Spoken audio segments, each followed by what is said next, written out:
Холодным дождливым утром Джуди прибыла в роскошный ресторан, где работала неполный рабочий день. Молодая женщина в промокшем пальто и с мокрыми волосами, входя в элегантные двери заведения, пыталась согреться. «Доброе утро», — поздоровалась она, стараясь излучать позитивную энергию, несмотря на пасмурную погоду. Прибывший персонал, включая Мэдисон, высокомерного менеджера, которая считала себя лучше всех, едва отреагировал на нее. Для них Джуди была просто официанткой, человеком, который не заслуживал их внимания или уважения. Несмотря на то, что она чувствовала на себе взгляды превосходства, она была настроена решительно, потому что знала, что эта работа — ее единственный источник дохода. «Давай, Джуди», — подумала она про себя, — «тебе просто нужно продержаться еще один день». Она повторяла это каждый день, так часто, что это стало ее ежедневной мантрой, способом укрепить себя, чтобы противостоять трудностям и враждебной атмосфере ресторана. Несмотря на давление и постоянные унижения, официантка не собиралась сдаваться. Каждый день был для нее тяжелым испытанием, но она была полна решимости не сдаваться. Единственным человеком, с которым ей было комфортно работать, был Энтони, владелец заведения. Он был известен своей добротой, что являлось редким исключением в зачастую угнетающей обстановке. В тот день в ресторане царило особое оживление. Энтони отправился на осмотр, что заставило весь персонал, особенно Мэдисон, встревожиться и поспешить убедиться, что все было идеально. «Джуди, быстро за работу!» — крикнул управляющий, приказывая молодой женщине поторопиться. Она произнесла это властным тоном, граничащим с высокомерием. Девушка просто повиновалась, аккуратно расставляя тарелки, подносы и бокалы. Она действовала умело, несмотря на давление и критические взгляды. Мэдисон кричала на глазах у всех, хотя и видела, что официантка совсем справляется. Джуди чувствовала себя униженной, но сохраняла самообладание. Было ясно, что менеджер делала все, чтобы принизить ее, используя любую возможность, чтобы поставить ее в неловкое положение перед ее коллегами. Но Джуди и представить себе не могла, что ее ожидало в тот день. Раскладывая столовые приборы и скатерти, она думала о владельце ресторана. «Энтони не кажется мне таким уж мелочным человеком», — размышляла Джуди.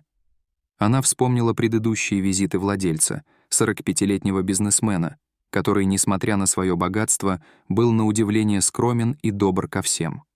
Во время его последнего визита они с официанткой много разговаривали, и между ними почти мгновенно установилась связь. Казалось, что между ними установились дружеские отношения, что Джуди приписывала своей скромности, отражавшей ее скромное происхождение и одинокую жизнь после потери матери. Девушка, которой было всего 25 лет, выделялась среди персонала ресторана.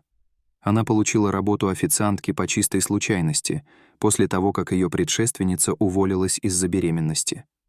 До этого она работала уборщицей. Мэдисон предложила ей эту работу скорее по необходимости, поскольку ей срочно требовалась замена, чем по собственному желанию. Она была поверхностной и надменной женщиной и явно презирала бедную официантку. По ее поверхностному мнению, Джуди не обладала красотой, необходимой для работы в такой изысканной обстановке. Мэдисон, всегда заботившаяся о внешнем виде и статусе, увидела в визите босса прекрасную возможность не только повысить себя в должности, но и избавиться от молодой официантки. Мэдисон знала, что не может уволить Джуди просто по эстетическим соображениям. Поэтому она подготовила увольнение по уважительной причине, что-то неоспоримое, и это должно было произойти в присутствии Энтони. К сожалению, большинство сотрудников, столь же высокомерных и самонадеянных, согласились с ее точкой зрения. Молодая официантка, не обращая внимания на заговоры против нее, самоотверженно продолжала свою работу. Когда автомобиль миллионера остановился перед рестораном, в зале воцарилась суматоха. Посетители, которые там обедали, и сам персонал прекратили свои занятия, с любопытством уставившись на роскошное появление мужчины. Энтони, со свойственной ему харизмой, пересек зал, тепло всех приветствуя. Мэдисон, всегда стремившаяся привлечь к себе внимание, быстро шагнула вперед, чтобы поприветствовать его с наигранной сердечностью. Джуди с блокнотом в руках подошла, чтобы записать, что будет есть хозяин заведения. Когда он узнал ее, она почувствовала некоторое облегчение. «Давно не виделись, да?» — поприветствовал мужчина с теплой улыбкой. Молодая женщина ответила также любезно, сказав, что в этот день она будет отвечать за его обслуживание. Однако разговор был резко прерван Мэдисон, которая с притворной озабоченностью объявила, что вообще-то Джуди сегодня не будет. Ей дали отпуск. И девушка, и Энтони были удивлены неожиданной новостью. Менеджер оправдал это тем, что официантка заслужила перерыв из-за своей тяжелой работы. Она проработала 2 года и никогда не хотела уходить. «Мы считаем, что она это заслужила. Ты можешь идти, Джуди», — сказала Мэдисон, практически выталкивая девушку из комнаты. Джуди, чувствуя себя немного дезориентированной и разочарованной тем, что не может больше общаться с хозяином, направилась на кухню. Она сняла фартук, надела пальто и собралась уходить. Но сначала она все-таки решила попрощаться с Энтони. Она не знала, как скоро снова увидит его после отпуска. Она вспомнила его предыдущие визиты. В первый раз она только наблюдала за происходящим издалека, так как была новичком на этой работе, и Мэдисон даже не подпустила ее к столику этого мужчины. Во второй раз официант, ответственный за обслуживание миллионера, заболел, и молодая женщина заменила приболевшего коллегу. То, как она вела себя и разговаривала с Энтони в тот день, произвело на него такое положительное впечатление, что богатый человек сказал менеджеру, что когда бы он ни пришел в ресторан, он всегда хотел бы, чтобы Джуди его обслуживала. Мэдисон была в ярости. Ей не понравилось, что Энтони отдал предпочтение Джуди, и она решила, что сегодняшний визит — прекрасная возможность избавиться от официантки. Собирая свои вещи, Джуди не могла отделаться от мысли, насколько несправедливой была сложившаяся ситуация. Она была благодарна за возможность получить работу, но постоянная враждебность Мэдисон и снисходительность других сотрудников сильно ее угнетали. Теперь, внезапно уволенная в отпуск, Джуди испытывала смесь облегчения и грусти. Облегчение, потому что она действительно устала от своей изнурительной работы. Но грустно, потому что Мэдисон с таким же успехом могла бы оставить ее и объявить о своем отпуске после того, как визит владельца закончится. Затем, надев пальто, она быстро вернулась в зал, чтобы просто попрощаться. Бизнесмен пожелал девушке счастливого отпуска. Однако, как только Джуди собралась уходить, ситуация приняла неожиданный поворот. Сотрудник, который был в сговоре с менеджером, ворвался в комнату и сказал: «Извините за беспокойство, миссис Мэдисон и мистер Энтони, но у нас проблема. Нас ограбили. Кассир сообщил, что из кассового аппарата исчезло около $400. Это обвинение эхом разнеслось по ресторану, вызвав переполох среди присутствующих. Миллионер, удивленный тем, что его прервали, был ошеломлен ситуацией. Даже Джуди, которая уже уходила, остановилась послушать и была потрясена. Это было именно то, чего хотел менеджер. Мэдисон, делая вид, что возмущена, указала на Джуди. Девушка, испытывая отвращение и зная о неприязни этой ненавистной женщины, начала снимать пальто, протестуя: «Я ничего не крала». Энтони наблюдал за этой сценой, заинтригованный и удивленный. Однако, когда молодая женщина сняла пальто, выражение его лица радикально изменилось. Его глаза расширились, и он, казалось, впал в шок. Он что-то тихо пробормотал, глядя на Джуди. Тем временем Мэдисон настояла, чтобы официантка показала ей карманы, и молодая женщина, все еще пытаясь доказать свою невиновность, принялась рыться в них. Но, обнаружив во внутреннем кармане $400, бедная девушка побледнела. «Я ничего не крала. Это была не я, клянусь», — заикаясь, пробормотала Джуди, а ее глаза расширились от страха. Мэдисон, притворившись разъяренной, обвинила Джуди в воровстве. Девушка, чуть не плача, попыталась оправдаться, но Мэдисон перебила ее, высмеивая ситуацию. Затем Мэдисон повернулась к миллионеру, готовая нанести последний удар. Но мужчина, все еще потрясенный, сидел как парализованный, уставившись на Джуди. Мэдисон снова окликнула его, заметив, что он немного шокирован. Владелец ресторана по-прежнему не реагировал, как будто увидел привидение. Бизнесмен со слезами на глазах встал и медленно подошел к Джуди. Девушка, уже потрясённая унижением и отчаявшаяся от перспективы потерять работу, просто повторила, что она ничего не делала, и умоляла его поверить ей. но он молчал. Он просто продолжал идти к ней. И не только официантка, но и все присутствующие не могли понять странной реакции миллионера. Затем он осторожно коснулся руки Джуди и дрожащим голосом задал вопрос, который, по-видимому, не имел отношения к ситуации, и в комнате воцарилась тишина. Официантка, удивленная неожиданным вопросом, на мгновение перестала плакать. У нее на руке была отметина, но какое это имело отношение к происходящему?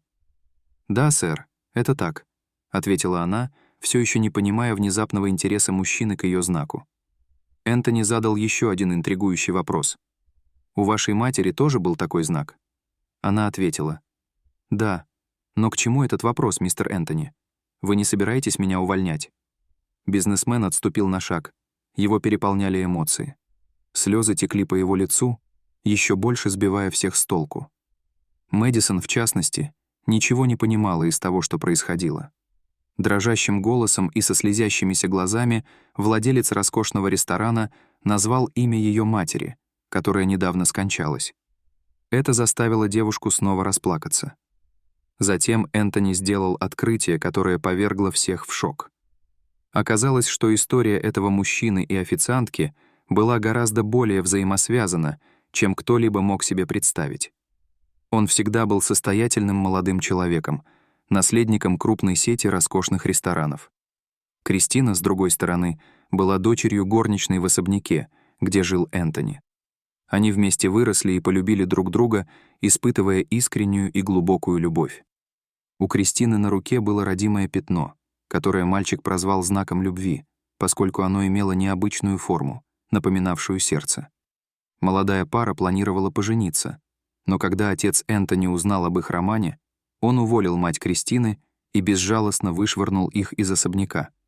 Ему была невыносима мысль о том, что его сын, который мог бы жениться на знатной женщине и иметь блестящее будущее, женится всего лишь на дочери служанки. Но чего мужчина не знал, так это того, что девушка была беременна, и юный Энтони хотел создать семью с Кристиной. Когда он вернулся домой в тот день и узнал, что отец выселил его возлюбленную, он запаниковал. И хотя он сказал старику о том, что у него будет внук, мужчина был неумолим. Бедной Кристине пришлось нелегко после того, как ее вышвырнули из особняка.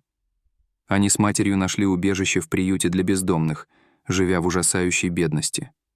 Тем не менее, девушка никогда не переставала любить свою дочь Джуди и заботиться о ней.